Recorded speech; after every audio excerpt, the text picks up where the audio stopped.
¿Qué tal, chicos? El día de hoy vamos a platicar de la neurobiología de las emociones, todavía siguiendo como parte del curso de fisiología o neurofisiología integrativa.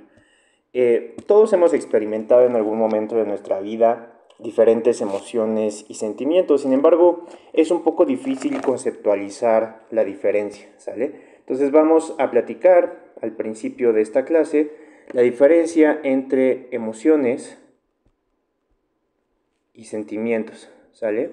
¿Serán lo mismo o serán cosas distintas? Bueno, básicamente cuando nosotros hablamos de emociones, a lo que nos referimos es a la predisposición a un cierto tipo de acción o respuesta ante un estímulo. Entonces es un tipo de respuesta que se da ante un estímulo específico. Entonces, por ejemplo, cuando nosotros observamos que, por ejemplo, un animalito experimenta algo que le da miedo, lo que está experimentando es una emoción. Lo que nosotros logramos percibir, que es básicamente los cambios fisiológicos o la cascada de cambios fisiológicos y cognitivos que se dan en respuesta a un estímulo, eso es a lo que nosotros vamos a conocer como emociones. Mientras que los sentimientos se refieren más a una respuesta cognitiva ante esas emociones, ¿sale? Ahora, hay algunos sentimientos, por ejemplo, que no incluyen emociones. Por ejemplo, sentir que sabemos algo. Eso no necesariamente nos induce una respuesta biológica específica, sin embargo, es una experiencia cognitiva que nos permite generar una representación subjetiva de las emociones. Eso quiere decir que generalmente los sentimientos nos ayudan a entender de forma subjetiva las emociones y los sentimientos son más una expresión individual, mientras que las emociones son más una respuesta pues que prácticamente puede ser estereotipada, ¿sale? Entonces, básicamente los neurofisiólogos han encontrado que las emociones son un punto intermedio entre los reflejos, que básicamente es una experiencia que no requiere más que de información sensorial para llevar a cabo una respuesta, y cognición, cuando nosotros llevamos, en el caso de los sentimientos, por ejemplo, una reflexión completa. Entonces, las emociones se encuentran en este punto medio, en el sentido de que son respuestas que integran muchísimo más sistemas y con una mucho mayor complejidad como para considerarse un arco reflejo simple, pero no llegan a un punto de requerir una integración cognitiva completa y por lo tanto pueden tener respuestas independientes de las emociones que nosotros podamos tener. Y bueno, además de las emociones y los sentimientos, existe, por ejemplo, un estado de ánimo, que el estado de ánimo es más bien un estado afectivo difuso, que generalmente dura muchísimo más que las emociones y generalmente son menos intensos y no requieren de un estímulo para seguirse presentando. Entonces, por ejemplo, un estado emocional puede ser, por ejemplo, cuando sentimos un bajón por mucho tiempo, ¿no? Tenemos una sensación que no es tan intensa como cuando estamos tristes, muy intensamente tristes, pero sí que nos genera una sensación pues constante, ¿sale?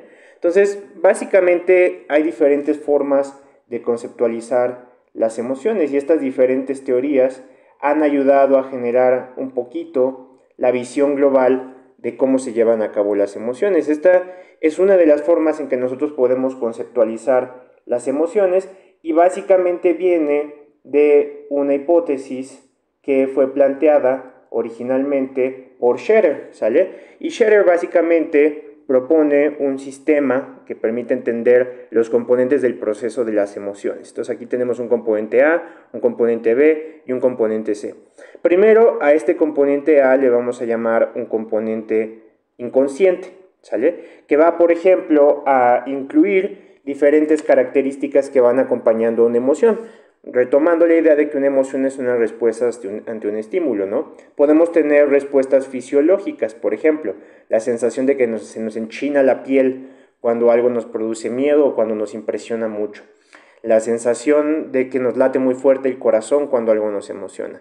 La sensación de sudoración en las manos cuando estamos nerviosos. Todos esos son síntomas fisiológicos que acompañan a una emoción. Puede haber expresión motora, que esto es mucho más evidente, por ejemplo, en los perritos. Cuando un perrito se siente muy emocionado, mueve la cola, mueve las piernas, en general hace movimientos que casi podríamos los humanos interpretar como un baile, ¿no?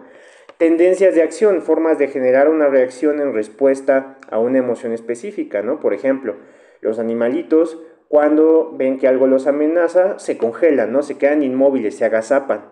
Esa es una respuesta específica, inconsciente, que se da de acuerdo a una emoción, ¿sale? Y también puede tener una evaluación cognitiva previa, que posteriormente puede llevar a tener una representación consciente y una regulación, es decir, podemos nosotros aprender a regular todas estas respuestas inconscientes de una emoción. Por ejemplo, al principio podemos ver que nos asusta mucho una araña, después ver que a lo mejor esta araña no necesariamente nos hace algo, y con ello disminuimos todos estos síntomas o todas estas expresiones inconscientes que acompañan a la emoción. Y finalmente existe la zona de verbalización y comunicación de la experiencia emocional, que es una vez que ya hemos ideado una representación adecuada de la emoción, la llevamos, la verbalizamos y la expresamos. Entonces las emociones son bastante complicadas y van mucho más allá de solamente pensar estamos tristes, estamos felices. De hecho, ha habido muchas formas de conceptualizar lo que se conoce como una emoción. En general, esta teoría nos representa la teoría de las 8 emociones básicas, y estas 8 emociones básicas generan esto que se conoce como la rueda de la emoción. Este concepto de la rueda de la emoción fue propuesto por Robert Plutchik, y él propone que estas 8 emociones básicas, que es la vigilancia, el éxtasis, la admiración, el terror, amazement es como la sensación de sentirnos todavía impresionados, grief es la sensación de tristeza, loathing es de odio, rage es de ira, y todas estas, conforme nosotros las vamos expresando en diferentes niveles y combinando, van a ir dando origen a otras emociones y a todo el espectro emocional que pueden ir surgiendo los seres humanos. Sin embargo, globalmente se ha identificado que las emociones en realidad, cuando nosotros reducimos las emociones a sus componentes más individuales, podemos identificar nosotros dos grandes dominios. Un dominio que conocemos como valencia, que la valencia se refiere a qué tan negativa o qué tan positiva es una experiencia, ¿no? Entonces, una experiencia negativa es algo que nos genera una mala sensación, mientras que algo que es positivo, pues generalmente es algo que nos hace sentir bien, ¿sale?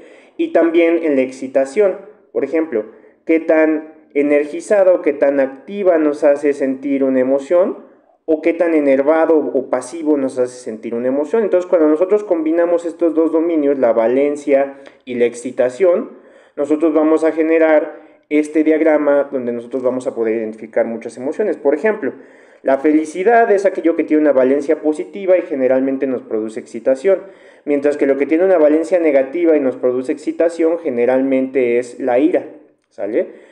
La tristeza es algo que tiene una valencia negativa y generalmente es pasivo, mientras que cuando es positivo, cuando la valencia es positiva y la excitación va más hacia un estado enervado, pues están los estados de placer, ¿no? Cuando nos sentimos contentos, serenos, relajados. Entonces, las emociones tienen diferentes componentes, y cuando nosotros tratamos de estudiar su neurobiología, pues toda esta complejidad lo hace mucho más difícil de entender.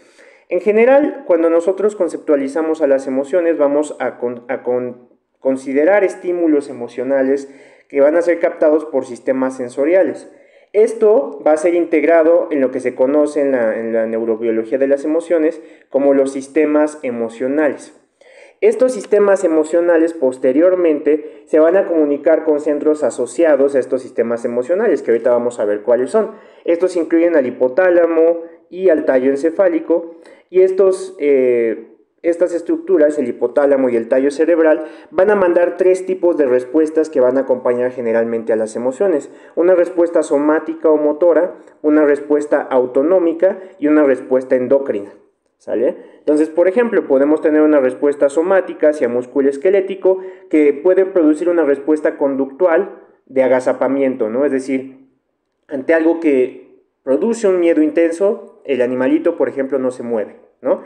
En la respuesta autonómica podemos ir, por ejemplo, hacia el músculo liso o cardíaco, y esto puede ocasionar vasoconstricción, un aumento de la frecuencia cardíaca y con ello un aumento general en la presión arterial, o puede activar glándulas endócrinas y con ello liberar hormonas del estrés como el cortisol, ¿no? En una respuesta de huida. Por otro lado, también se pueden activar sistemas endocrinos que pueden ocasionar, por ejemplo, la liberación de algunas hormonas que pueden estar involucradas en el sistema de respuesta, como por ejemplo la noradrenalina, o algunos otros que pueden estar involucrados en el sistema de estrés, como puede ser el cortisol, ¿no? Entonces, todos ellos son tres formas de integrar de manera expresiva las respuestas que nosotros captamos por las emociones, recordando diferenciar emoción y sentimiento, en que las emociones simplemente son las respuestas que presentamos a un estímulo.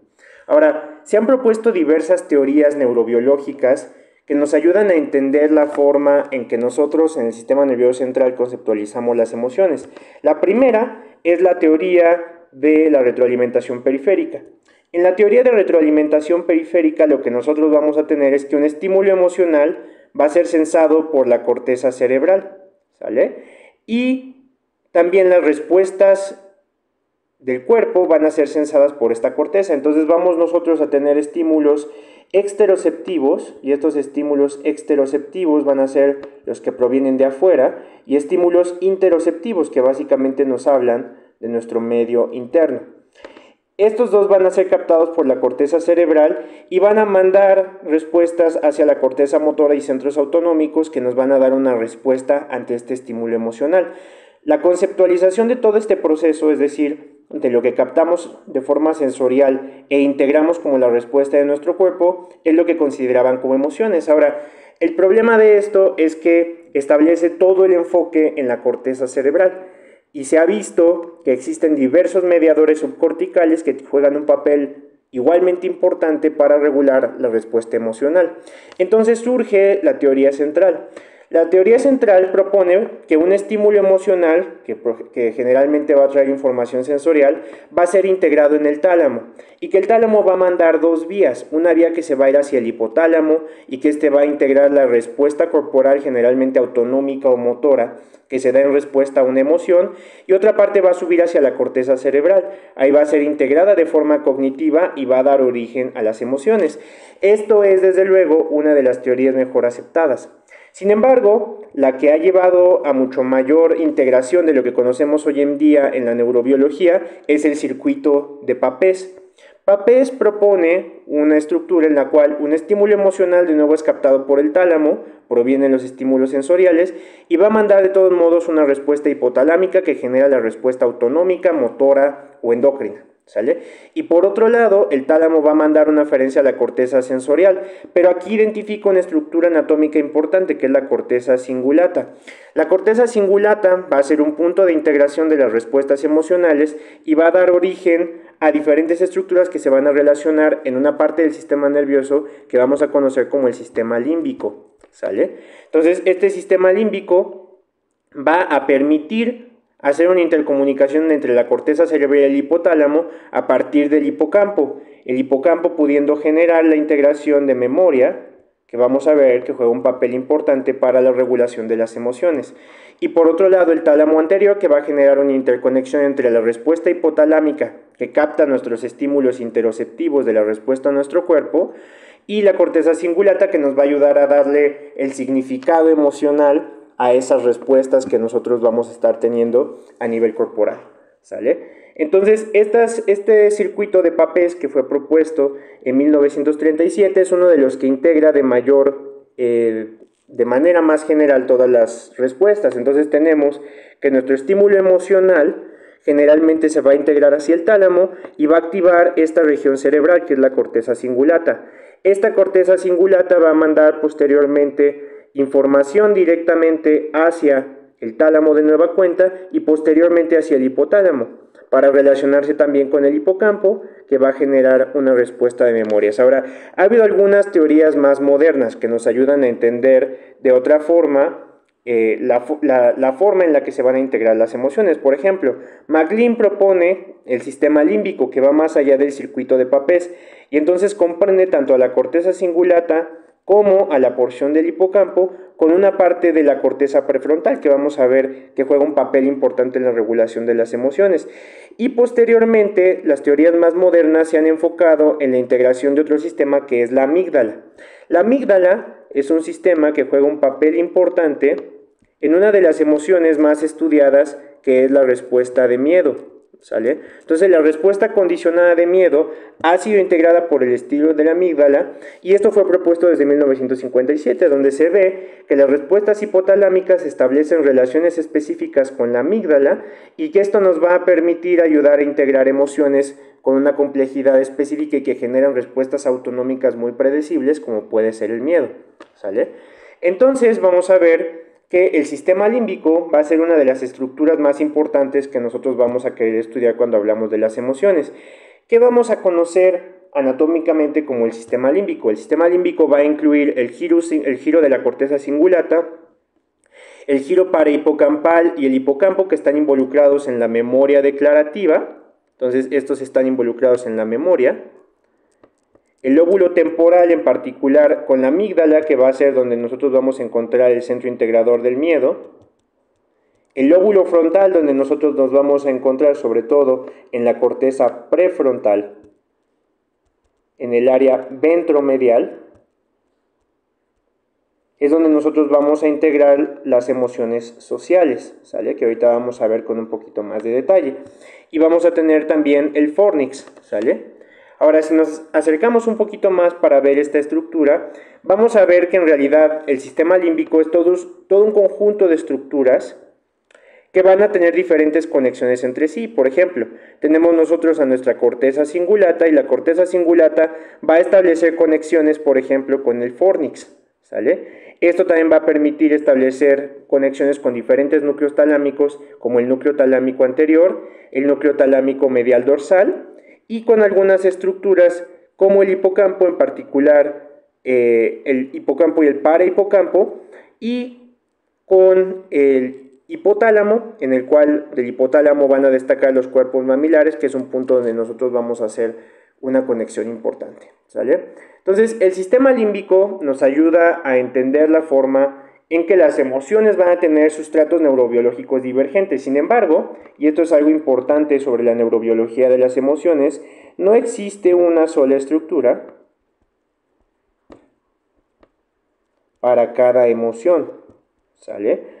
Vamos a ver nosotros que diferentes estructuras pueden estar involucradas en respuestas que se consideran únicas, por ejemplo, de algún solo tipo neuronal. Y vamos a ver que existen, por ejemplo, diversas estructuras que antes se pensaba que clásicamente participaban solamente en una emoción y que hoy en día sabemos que van a tener acciones de tipo divergentes, ¿sale? Vamos a platicar un poquito de uno de los estímulos que más se tiene estudio en la neurobiología, que es el miedo. Entonces, por ejemplo, aquí tenemos un experimento en el cual a un ratoncito se le genera un estímulo auditivo. Este estímulo auditivo generalmente precede a una respuesta dolorosa, que bueno, en este caso desafortunadamente es una respuesta eléctrica, ¿no? Entonces se hace un estímulo auditivo y ese estímulo auditivo se asocia con una respuesta dolorosa. Entonces a este estímulo auditivo se le va a llamar condicionante, ¿sale? O estímulo condicionante. Este estímulo condicionante lo que va a hacer es que va a condicionar al animalito para poder anticipar una respuesta emocional, a la cual se le va a llamar respuesta no condicionada, ¿sale? Entonces, esta respuesta no condicionada la van a asociar los animalitos con esta respuesta condicionada, de tal forma que eventualmente va a sonar este pitido, pero no va a haber una respuesta y el animalito va a generar una respuesta bastante similar a lo que se observa como cuando se da una descarga eléctrica. Y bueno, ¿cómo es que funciona esto? Bueno, tanto la respuesta condicionada como la no condicionada van a activar al tálamo. Entonces ya habíamos visto que el tálamo, sobre todo en su porción anterior y ventromedial, van a integrar estímulos somatosensoriales y estímulos auditivos.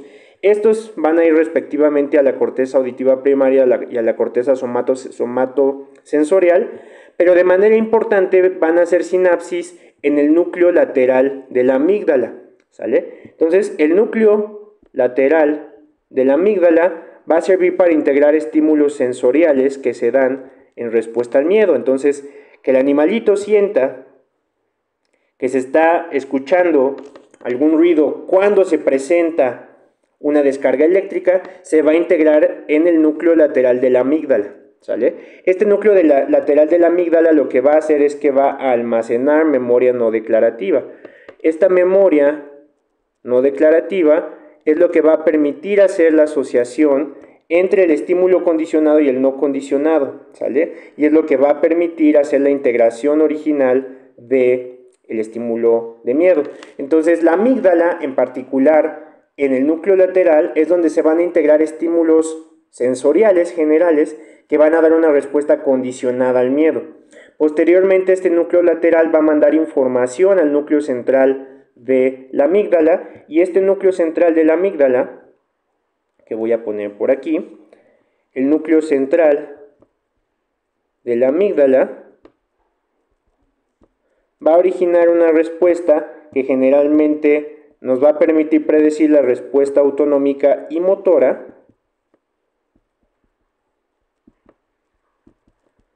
ante un estímulo de miedo, ¿sale? Entonces, nosotros tenemos que este núcleo central de la amígdala va a mandar una respuesta, por ejemplo, hacia la función motora, y entonces va a causar el agazapamiento, ¿no? Va a mandar una aferencia hacia el sistema nervioso autónomo, en particular hacia el núcleo lateral del hipotálamo, ¿no? Y va a permitir dar una respuesta autonómica. O se va a ir hacia el núcleo paraventricular del hipotálamo y va a dar una respuesta hormonal, por ejemplo, liberando hormonas de estrés, ¿sale? Entonces, cuando nosotros tenemos una respuesta emocional, vamos a integrar diferentes características. Por un lado está lo que nos produce esa respuesta emocional. Por otro lado está lo que nos permite reconocer esa respuesta emocional. Se ha visto, por ejemplo, que en pacientes que tienen una lesión en la amígdala, pierden la capacidad para identificar emociones en otras personas. Por ejemplo, este es un experimento que se da de este lado, en una paciente que tuvo una lesión en la amígdala y aquí en controles, ¿sale? Entonces, en los controles lo que se observa es que cuando se analiza la cara, los controles se fijan mucho en los ojos para ver la respuesta de miedo. Aquí vemos la cara de una persona que parece tener miedo, ¿no? Una persona que tiene lesión bilateral en las amígdalas, es decir, en la amígdala de ambos lados, no se va a fijar tanto en los ojos para generar una respuesta. De hecho, cuando se rastrean los ojos y se le sigue, generalmente los controles se van a fijar muchísimo en los ojos y en este triángulo de expresión, donde vamos a ver una cara que evidentemente demuestra el miedo. Y las personas que tienen esta respuesta dañada por una lesión bilateral en la amígdala son incapaces de reconocer el miedo, ¿sale? Entonces, no solamente no lo pueden sentir, porque estas personas no generan una respuesta autonómica ante el miedo. De hecho, cuando se hacía estas lesiones en modelos animales, a los animalitos se les daba una serpiente para que se espantaran, ¿no? Y terminaban jugando con ella, demostrando entonces que la amígdala era un punto importante para la integración del miedo. Y lo mismo cuando se ve en una persona que no tiene lesión en la amígdala, diferentes estructuras faciales nos permiten reconocer el miedo. Sin embargo, cuando la persona tiene dañada la amígdala, no tiene ningún patrón específico y por lo tanto no puede reconocer de manera correcta cuáles son las estructuras que están involucradas en la respuesta del miedo, ¿sale? Entonces, cuando nosotros, por ejemplo, reconocemos aquí una expresión que, bueno, yo globalmente lo identifico como que es una expresión de alegría, ¿sale? Entonces, nosotros vamos a tener diferentes estructuras que van a participar en detectar que esta persona está sintiendo una emoción, es decir, cómo nosotros percibimos emociones, más allá de la capacidad para sentirlas, que ya vimos que esto está mediado por el sistema límbico. Primero debemos reconocer que esto es una persona, que esta es una cara, que estos son los ojos de la persona, que esta es su nariz y esta es su boca. Entonces tenemos que hacer un reconocimiento de objetos. En el reconocimiento de objetos participa la corteza occipital lateral a través del sistema visual y la corteza inferior temporal ventral, ¿sale? La cual participa en el reconocimiento de rostros, que se va a llamar prosopagnosia, ¿sale? Entonces la prosopagnosia es la capacidad que vamos a tener nosotros para reconocer rostros. Entonces, una vez que reconocemos que es una cara, el giro fusiforme y el giro occipital inferior van a permitir identificar que esto en efecto es una cara, ¿sale? Ahora, debemos detectar que esto es el rostro en específico, ¿no? Entonces, no solo estamos reconociendo que es una cara, sino estamos reconociendo una expresión. Aquí va a participar el colículo superior, el núcleo pulvinar y la amígdala. Estos dos nos van a ayudar a entender que estamos viendo una cara que está expresando una emoción. Entonces, ¿qué nos va a ayudar a detectar la expresión que generalmente vamos a leer como emoción.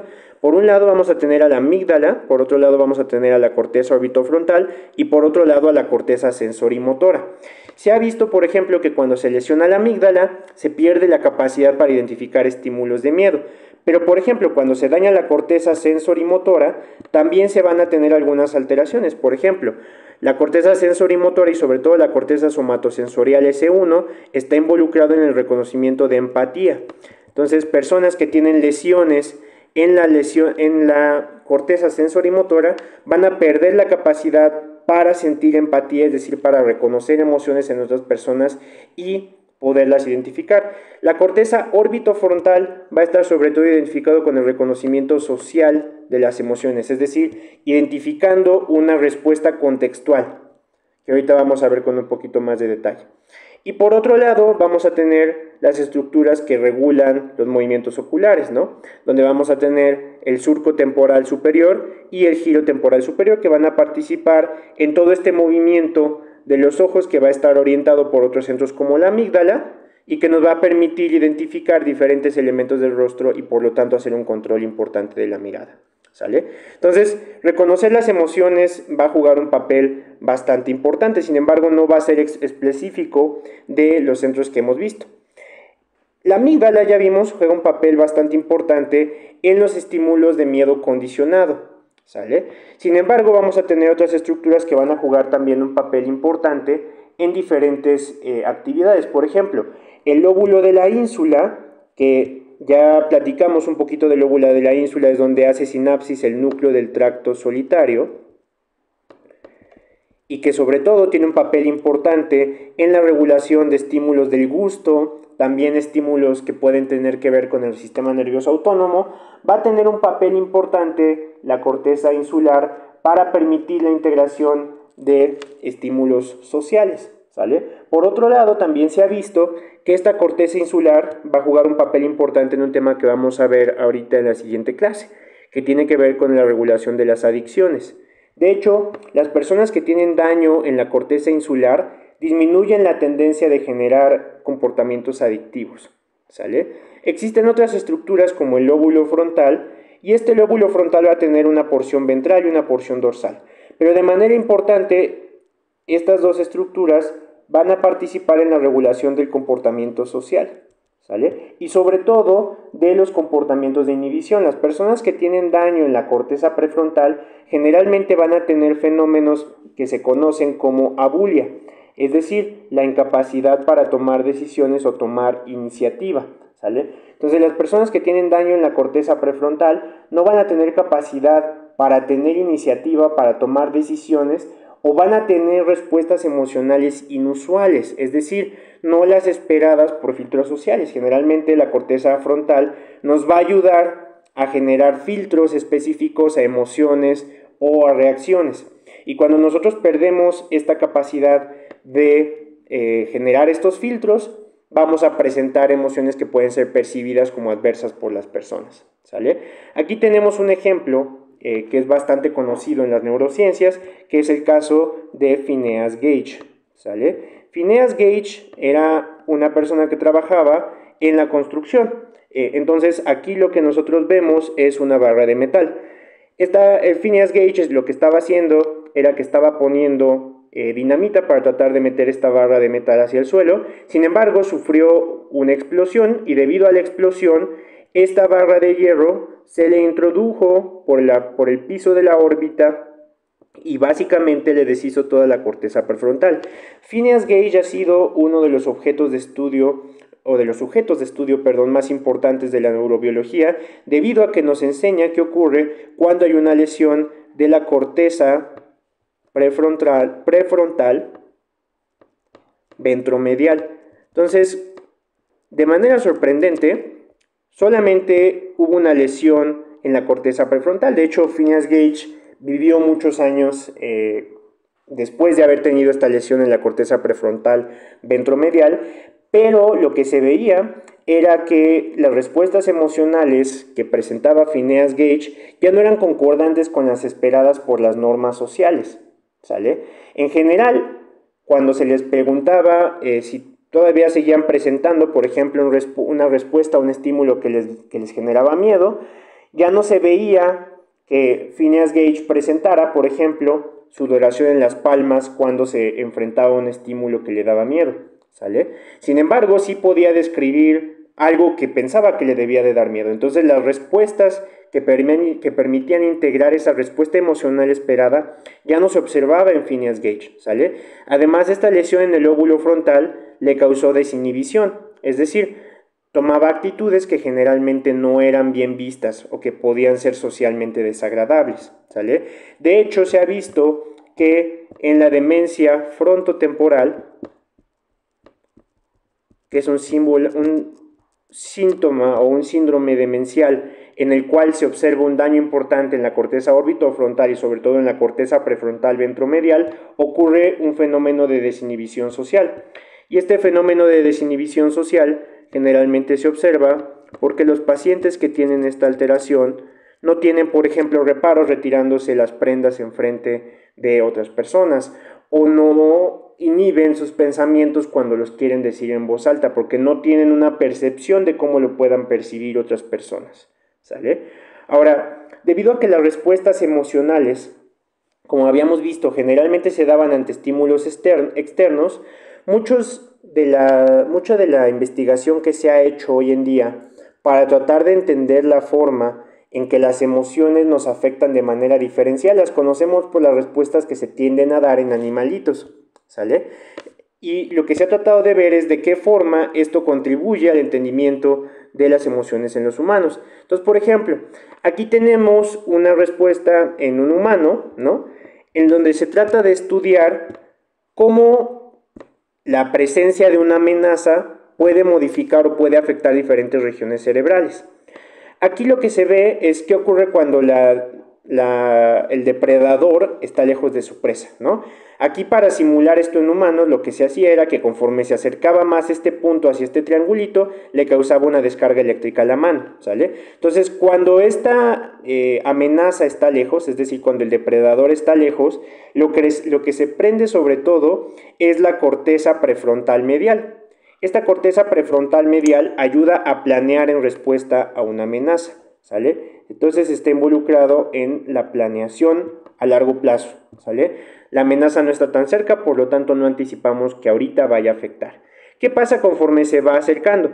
Conforme se va acercando, se va a activar cada vez más el área gris periacueductal. Entonces esta sustancia gris periacueductal se va a prender sobre todo cuando la respuesta está mucho más cercana. Entonces va a generar una respuesta mucho más visceral, en respuesta a un estímulo muchísimo más intenso, ¿sale? Esto quiere decir que un mismo estímulo, es decir, aquí tenemos la distancia del depredador, puede ser integrado en diferentes centros neurológicos. En este caso, la corteza prefrontal medial se involucra en la planeación, es decir, me preparo porque el depredador está cerca, y en la otra es la respuesta visceral del área gris periacueductal, que es ya está cerca, ¿no? El riesgo es inminente. Por lo tanto, diferentes estructuras neurológicas van a tener un sustrato que va a participar de manera diferenciada en la respuesta emocional que nosotros percibimos, ¿sale? El sistema límbico en general va a tener diferentes funciones que van a derivar en todas estas alteraciones. Ya vimos, por ejemplo, el sustrato de la ira de Papez, ¿no?